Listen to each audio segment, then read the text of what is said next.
Hello family, good afternoon today. That's a special greetings from our end. We are glad to be here again and to help another person and that way we are growing. I got this question which really touched my heart because when that lady approached me with this question, not really online, but just physically, I felt like I'm answering a question that I would have asked someone when I was young. So I think it relates to me a lot, and this is the question. Irene, I thought of asking this question. My parents are not rich.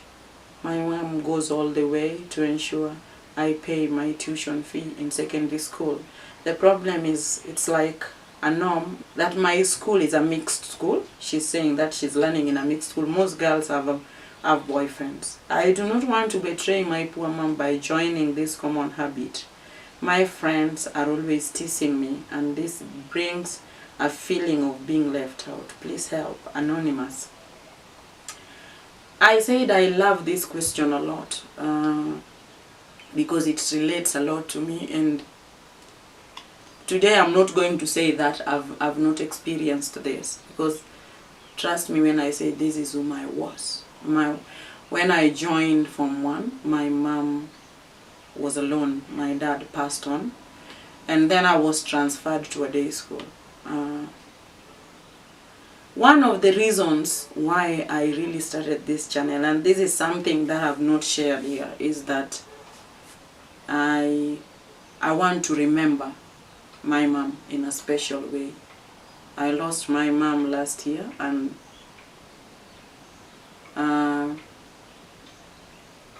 I think everything I am today I owe her.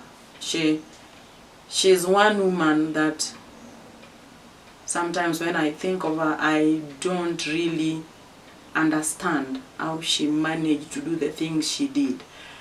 But that is for another day. I was the last girl in our family, and my mom had just died. My dad had just died in Form 1. I was transferred to a day school. My brothers were not well off. My sisters were not well off by then. They could assist, but the much they could. So here I was with my mom. And I was going to a day school, 4 kilometers to and 4 kilometers back. But trust me, my mom could do everything she could lay her hands on to ensure that me and my younger brother, we had transport to school and our fees were paid. She could sell onions, sell anything. So my inspiration by then, I'm going to be a little bit longer today to help the young generation. My inspiration was the efforts my mom was putting in place to ensure that we have everything that we wanted. And remember, we were not only two of us. My mom was staying with orphans, and any other person she could just come across, she would gladly embrace the responsibility of being there for such people. So it was so much heavy on her. She never complained. She could go all the way to ensure that we had everything we would have wanted as kids. So seeing her efforts became my biggest inspiration in life. I always wanted to do what my mom wanted, so that I never become a disappointment to her. At least to make her happy. Amongst the struggle, she could have a smile on her face, that at least my efforts are not wasted. So whenever I thought of my mom, it did override anything that you would call a norm that youths would do. Having a boyfriend, fluttering around, coming from school late, wanting to do things the way people do them, trying to be like other young ladies in school, trying to copy the life they were living. I was this young lady who really was trying so hard to give back to my mom or to give back her efforts by at least being a noble girl in my family. And this made me whom I am. I never got pregnant. I never even thought of having a relationship, as much as I would have wanted to. But so what I would tell this young lady, because I said this is kind of me, you must have what is called a push factor. What's pushing you towards doing the things you do? You know your family. You know how poor your family is. You're not privileged to have everything on the table. You are the hope of that family. Let's say so. Let this become a push factor. Let's say, I'm going to do this to change the society. I'm going to do this to change the norm in my family. I'm going to do this to give hope to my siblings who are counting on me. And believe in that and stay focused.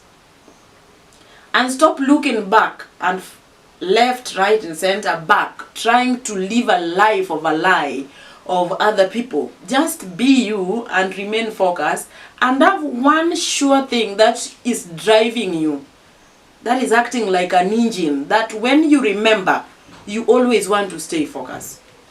And do not let that thing go. Even if it is just one, look at your family, look at your siblings, look at the type of life you would want to have in the near future. Make that a driving factor. Hold it so dear and so tightly. And let it drive you in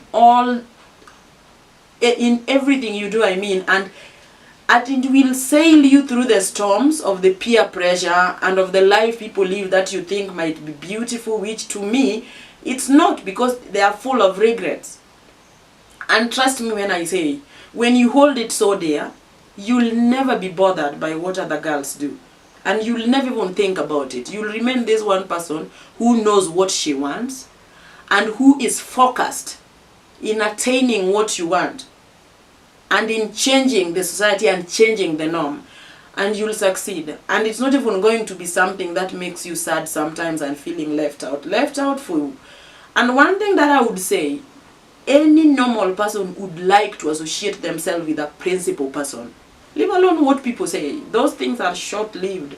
But any normal person would want to associate themselves with a principal lady or a principal guy or a principal person. So stay principled, stay focused, stay in your lane, believe in yourself, believe in what you want, and believe that people are counting on you.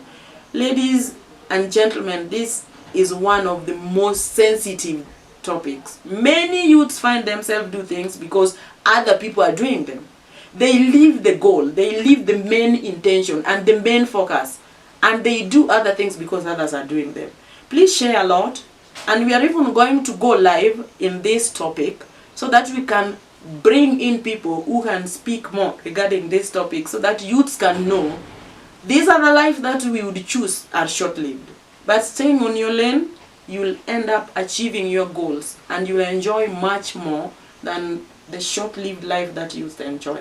Stay tuned, subscribe to our YouTube channel, share your questions through our Gmail address down there, only if youths could speak out, at gmail.com. We'll be able to tackle your questions in due time. Bye and thank you for your time.